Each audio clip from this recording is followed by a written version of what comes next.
നിയോജക മണ്ഡലം STPI സ്ഥാനാർത്ഥി MJ മാത്യുവിന്റെ പര്യടനം പുരോഗമിക്കുന്നു. കഴിഞ്ഞ ദിവസം ഇരിക്കൂർ പഞ്ചായത്തിലെ വിവിധ കേന്ദ്രങ്ങളിലാണ് പര്യടനം നടന്നത്.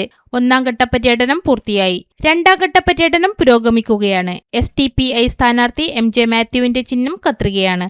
ആലക്കോട്, നടുവിൽ, ചെങ്ങളായി, ശ്രീകണ്ഠപുരം, ഉളിക്കൽ, തൊട്ടിൽപ്പാലം, പേരട്ട, മണിപ്പാറ, ഇരിക്കൂർ എന്നീ പ്രദേശങ്ങളിലൊക്കെ നല്ല ജനപിന്തുണ ലഭിച്ചെന്നും ഇടതുവലതു മുന്നണികൾ വികസനത്തിന്റെ കാര്യത്തിൽ പിന്നോട്ടാണെന്നും ഇരിക്കൂർ മണ്ഡലത്തിൽ 43 വർഷക്കാലം UDF അംഗം MLA ആയിട്ടും യാതൊരു വികസനവും ഉണ്ടായിട്ടില്ലെന്നും സ്ഥാനാർത്ഥി MJ മാത്യു പറഞ്ഞു. കണ്ണൂർ ജില്ലാ STPI general secretary Mustafa Narath, മണ്ഡലം president TK Farooq, panchayat president Ramshad, Sajid, Saheer എന്നിവർ സ്ഥാനാർത്ഥിയോടൊപ്പം ഉണ്ടായിരുന്നു. മണ്ഡലത്തില് കാലങ്ങളായിട്ട് തെരഞ്ഞെടുപ്പിൽ ജയിക്കുന്നത് UDFന്റെ പ്രതിനിധികളാണ്. അപ്പോൾ മണ്ഡലത്തിൽ വികസനമാണ് അവർ മുന്നോട്ട് വെക്കുന്ന ആവശ്യം.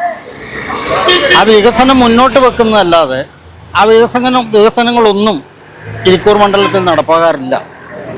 അപ്പോൾ ഒരു മാറ്റം, ഒരു ബദൽ സംവിധാനം വന്ന് ഒരു മാറ്റം വരണം എന്നാണ് ഞങ്ങൾ ആഗ്രഹിക്കുന്നത്.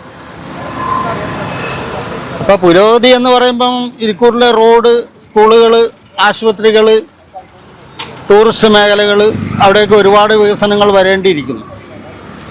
റോഡുകൾക്ക് വീതി കൂട്ടാനും ചില പാലങ്ങൾ അറ്റകുറ്റപ്പണികൾ തീർക്കുവാനും ചില ശൂന്യാവസ്ഥയിലുള്ള സ്കൂളുകൾക്കൊക്കെ അത് മാറ്റി പുനർനിർമ്മിക്കുവാനും ഒക്കെയുള്ള ആവശ്യങ്ങൾ ഒരുപാട് ഇരിക്കൂറിനെ വികസനങ്ങൾ കാത്തുകിടക്കുകയാണ്.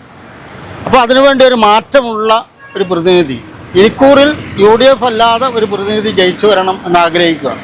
അതായത് ഇരിക്കൂർ മണ്ഡലത്തിൽ UDFിലുള്ള 1-2 കക്ഷികൾക്ക് വോട്ട് ശതമാനം കൂടുതലുള്ളവരാണ്. അപ്പോൾ അവർക്ക് അവർ പറയുന്ന കേൾക്കുന്ന ഒരു പ്രതിനിധി ജയിച്ച് കിട്ടിയാൽ മാത്രം മതി. അപ്പോൾ വികസനത്തിൻ്റെ പേരും പറഞ്ഞ് തെരഞ്ഞെടുപ്പിനെ നേരിടുക, വോട്ട് വാങ്ങി ജയിച്ചു പോവുക, പിന്നെ ആ വികസനത്തിൻ്റെ കാര്യങ്ങൾ പറഞ്ഞ് ഒരു കാര്യങ്ങളും ശ്രദ്ധിക്കാതിരിക്കുക. അതാണ് ഇരിക്കൂർ മണ്ഡലത്തിൽ ഒരു സ്ഥാനാർത്ഥി തന്നെ 30 വർഷത്തിലധികം ഭരിച്ചിട്ടും ഇരിക്കൂറിൽ വികസനത്തിന് വേണ്ടിയാണ് ഇപ്പോൾ നിൽക്കുന്ന സ്ഥാനാർത്ഥി വികസന തുടർച്ച എന്ന് പറഞ്ഞുകൊണ്ടാണ് പോസ്റ്ററോട് കൊടുത്തിരിക്കുന്നത്. അപ്പോൾ 30 കൊല്ലത്തിന് മേലെ അതേ പാർട്ടിയുടെ സ്ഥാനാർത്ഥി ഭരിച്ചിട്ടും ഇവിടുന്ന് ജയിച്ചു പോയിട്ടും വികസനം ഉണ്ടായില്ലെങ്കിൽ ഇതെപ്പോഴാണ് ഇരിക്കൂറിന് വികസനം ഉണ്ടാവുക? അത് ഈ തൽപര രാഷ്ട്രീയ വോട്ട് ശതമാനം കൂടുതലുള്ള പാർട്ടിയേക്കാൾ കൂടുതലായി മറ്റുള്ള പൊതുജനങ്ങൾ, ഇവിടുത്തെ വോട്ടർമാർ വീക്ഷിക്കുന്നുണ്ട്. അവരിത് കണക്ക് കൂട്ടി ഒരു മാറ്റമുണ്ടാകാൻ വേണ്ടി ശ്രമിക്കണം, അതിനുവേണ്ടി വോട്ട് ചെയ്യണം എന്നാണ് ഞങ്ങൾ പറയുന്നത്.